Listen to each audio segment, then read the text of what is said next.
I've been doing a lot of research lately about just how much it costs to go from commercial flying, whether you're flying the US, for example, to Dubai, and then basically doing private around the region. I think something like $8,000 an hour to get a Qatari executive jet. Walk us through just the price dynamics of this. Why does this make more sense than to try and fly commercial, especially during a time of global pandemic when arguably airfares are going to be a bit lower than they normally would be?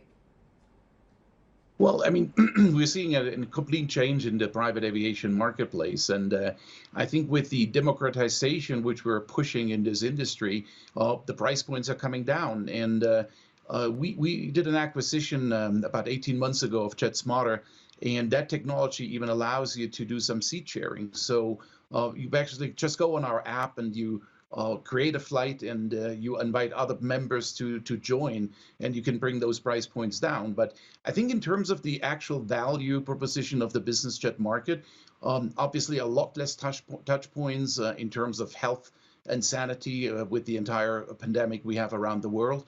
And so point-to-point connection is another major driver.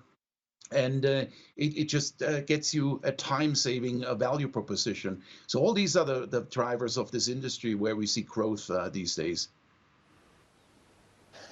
Thomas, Dan here in Dubai. Great to speak with you again. It feels like just yesterday you and I were sitting in the tarmac in Dubai talking about some of these issues. My question to you is on the coronavirus impact. How is the sector rebounding, and is this a net positive or net negative for the private aviation sector? We know for commercial aviation, we've just seen one of the worst years in history. What about on the private side?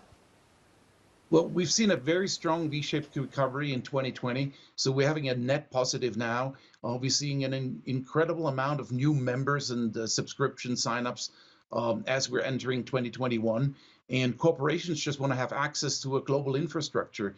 And since Vista is the only global player, we actually see at our EXO brand a 3x of new members over last year and over 2019 as well. So there's a huge shift. And obviously, with a lot less non-stop direct connections on the commercial side of things, people are trending over to the private jet market, and the private jet market can offer you that point-to-point connection.